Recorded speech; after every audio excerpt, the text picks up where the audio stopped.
is a school which focus on personality development as well as academic excellence. Both are taken very seriously at our school. हमारे विद्यालय में pre primary section में 80% समय personality development और 20% समय academic को दिया जाता है। देश विदेश में लोगों के शोध से ये पाया गया कि इस उम्र में बच्चों को एक्टिविटी और प्ले के द्वारा ज़्यादा सिखाया जा सकता है। NEP 2020 में यूनेस्को के 5 स्तंभों में भी लर्निंग बाय डूइंग को अधिक जोर दिया गया। इन्हीं सब बातों को ध्यान में रखते हुए हमने अपना प्री प्राइमरी डिज़ाइन किया है, तो उसी को लेकर कुछ शेयरिंग करना चाहती हूँ आपके साथ। सर्कल टाइम हमारे विद्यालय में क्लास नर्सरी से क्लास 1 तक सर्कल टाइम कराया जाता है। नर्सरी में बच्चा अपने माता पिता को छोड़कर पहली बार विद्यालय आता है। बच्चों के मन में जब वो विद्यालय आते हैं तो आप सभी जानते हैं, जब बच्चा पहले विद्यालय आता है तो मन में डर रहता है, पेरेंट्स में भी डर रहता है कि हमारा बच्चा कैसे रहेगा दिन भर, मतलब कैसे। पहली बार जब वो उनको गोदी से उतर के टीचर के पास जाते हैं तो एक हिचकिचाहट होती है, बच्चों के मन में भी होती है। तो उसी हिचकिचाहट को दूर करने और टीचर्स और अपने सहपाठी के साथ स्नेह और सहयोग के साथ वो आगे बढ़े, उसके लिए सर्कल टाइम कराया जाता है। सर्कल टाइम में बच्चों के सॉफ्ट स्किल्स पे कार्य किया जाता है। कम्युनिकेशन, संवाद में दूसरों को वो अपनी बात अच्छे से बता पाएँ।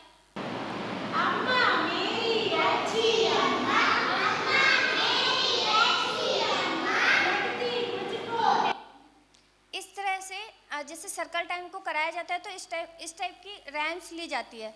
जैसे उसमें परिवार से लेके अपने संबंधों को लेके अनुशासन, आज्ञा पालन, संबोधन, इन सभी को लेके रैम्स और संवाद किया जाता है, जिसमें जैसे माता पिता हमारे लिए क्या क्या करते हैं, मम्मी हमारे लिए क्या क्या करती है, तो वो छोटे छोटे बच्चे आंसर करते हैं, बता पाते हैं, अपनी बात को रख पाते हैं कि मम्मी मुझे नहलाती है, टिफ़िन बनाती है, पापा मुझे बाहर ले जाते हैं, मेरे लिए पेंसिल लेके आते हैं। इस तरह का संवाद उनके साथ में किया जाता है और एक जो बात करने का जो होता है वो खुल जाते हैं बात करने में।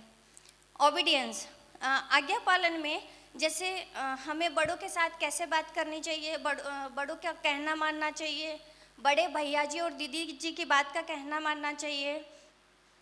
आज्ञा पालन क्या होता है, इस तरह के संवाद किए जाते हैं। अनुशासन में रहना ही सबसे बड़ा आज्ञा पालन है। इस तरह से बच्चों को छोटी छोटी चीज़ें बताई जाती है। कोऑपरेशन, बच्चे आपस में सहयोग की भावना को रख के आगे बढ़े, इसके लिए वो अपने माता पिता का किस तरह से सहयोग कर सकते हैं। जैसे वो सर्कल टाइम में बता रहे हैं कि मम्मी जैसे टिफ़िन बनाती है ना, पापा पेंसिल लेके आते हैं, तो जैसे पापा मम्मी हमारे लिए करें तो हम उनके लिए कैसे उनका सहयोग कर सकते हैं। तो जैसे हमने अपने शूज़ अच्छे से रखे, है ना, कपड़े को अच्छे से समेट के रखा, तो इस तरह से छोटा छोटा सहयोग हम उनके साथ कर सकते हैं। और ये छोटी छोटी बातें उनके पूरे क्लास के दौरान उनको बार बार ध्यान आकर्षण कराया जाता है। संबोधन, सर्कल टाइम में संबोधन को लेकर भी चर्चा की जाती है। बच्चे अपने बराबर के भाई जी बहन जी का संबोधन करते हैं और अपने से बड़े भैया दीदी को भैया जी और दीदी जी का संबोधन करते हैं।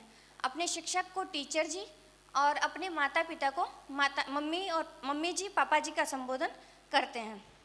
सर्कल टाइम में 2 भाषाओं में इंट्रोडक्शन कराया जाता है, हिंदी और इंग्लिश में। असेंबली में बच्चों को आगे आकर बोलने का 2 से 3 बार मौका मिलता है, लेकिन जब सर्कल टाइम होता है तो उसी बच्चे को बार बार आगे आकर बोलने का मौका मिलता है, जिससे उनका आत्मविश्वास बढ़ता है और स्टेज फियर ख़त्म होता है। हैंडवर्क, इसमें बच्चों के हार्ड स्किल्स पे कार्य किया जाता है, जिसमें fine gross motor skills, hand eye coordination को क्राफ्ट एक्टिविटीज़ के द्वारा कराया जाता है, जिसमें palm painting, foot printing, finger printing, sponge dubbing, clay art, shoes tie, आटा गूंथना, लहसुन छीलना, वेस्ट चीज़ों को यूज़ करना आदि इस तरह की एक्टिविटीज़ कराई जाती है, जैसा आप देख सकते हैं। और इनका क्लास वाइज एक सिलेबस बना हुआ है कि नर्सरी के बच्चे को कितने लेवल तक कराना है और आगे ये बढ़ते बढ़ते हमें कितना कराना है। और यही हैंडवर्क आगे जब बच्चा प्राइमरी में जाता है तो आर्ट एंड क्राफ्ट के रूप में उसका लिया जाता है। मंथली एक्टिविटीज़, इस वर्ष हमने ग्रुप एक्टिविटीज़ को बढ़ा दिया है। यह हर महीने प्री प्राइमरी के बच्चों के साथ में एक साथ होता है। इसमें जो एक्टिविटी होती है वो थीम पे होती है, जैसे भाई बहन रिलेशनशिप, गुरु शिष्य रिलेशनशिप, परिवार, प्रकृति आदि आयामों के साथ होता है, जिसका उद्देश्य बच्चों में मिलकर काम करने की क्षमता का विकास हो, संबंधों के बारे में जान पाए। जैसे अभी हम देख रहे हैं कि बच्चे जब साथ में काम करते हैं तो उनमें जैसे अगर कोई एक्टिविटी साथ में होती है तो उनको हमें भाई जी बहन जी के साथ खड़े होकर किस तरह से फ़ोटो खिंचवाना है, किस तरह बैठना है, किस तरह हमें वर्क करना है, इस तरह की एक्टिविटी में वो सहयोग और साथ काम करने की क्षमता का विकास होता है। इंग्लिश लिसनिंग और स्पीकिंग स्किल, हमारे विद्यालय में प्री प्राइमरी के बच्चों के साथ अंग्रेजी में सुनने के कौशल और अंग्रेजी में बोलने के कौशल को सुधारने का प्रयास किया जा रहा है। इसमें इस वर्ष हमारे साथ इंग्लिश मेंटर के रूप में सुश्री उपमा सिन्हा दीदी जी हैं, जिन्होंने देश के बड़े बड़े स्कूल्स में इंग्लिश भाषा कौशल पर कार्य किया है। यह अपने 45 वर्ष के अनुभव के आधार पर हमें गाइड करती है। स्कूल में हम बच्चों के साथ छोटे छोटे सेंटेंस में बात करते हैं।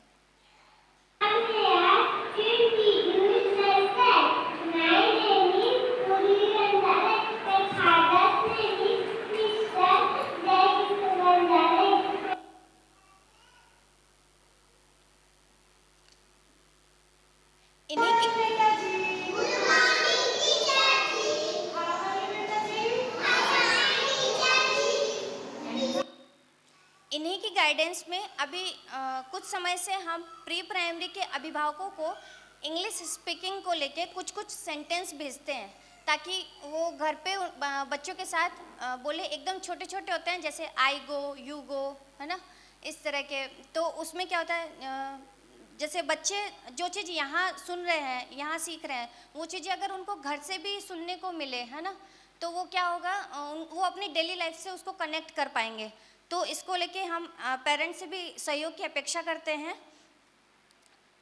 इन्हीं प्रयासों के साथ में इंग्लिश स्पीकिंग की जो योग्यता है वो निश्चित रूप से बढ़ेगी। सब्जेक्टिव एक्टिविटी, प्री प्राइमरी में लेसन प्लान 3 भाग में डिवाइड है। विषय से संबंधित एक्टिविटी, ओरल प्रैक्टिस और रिटन प्रैक्टिस। नर्सरी में बच्चे को डायरेक्ट पेंसिल नहीं दी जाती, उसमें क्रेयॉन्स, चॉक से ग्रिपिंग कराई जाती है। उसके बाद बच्चों को पेंसिल से हैंड मूवमेंट सिखाया जाता है। बच्चों को एक्टिविटी, ओरल प्रैक्टिस और लेटर आइडेंटिफाई सिखाया जाता है, जैसे जंप द सेम लेटर, समान अक्षर पर गोला लगाइए।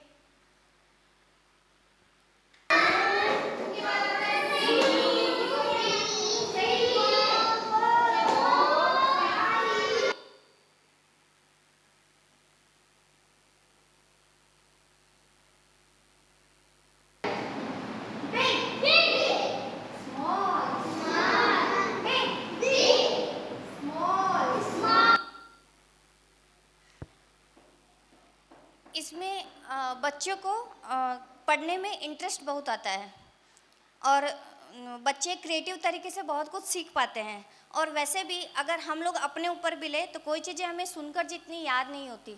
जैसे अभी मैं अगर खाली इसको डायरेक्ट पढ़ती तो आपको उतना नहीं पता चलता, लेकिन कुछ देखने से या क्रिएटिव तरीके से अगर उसको करें तो वो बहुत अच्छे से याद रह पाता है। आशा करती हूँ कि मैं अपनी बात आपके समक्ष रख पाई। धन्यवाद।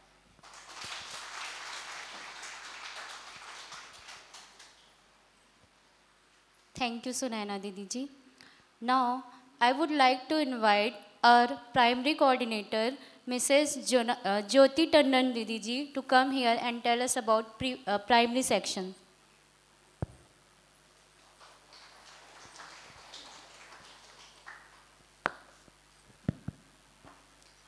थैंक यू दीप्ति दीदी जी, ऐसा सुनहरा मौका देने के लिए।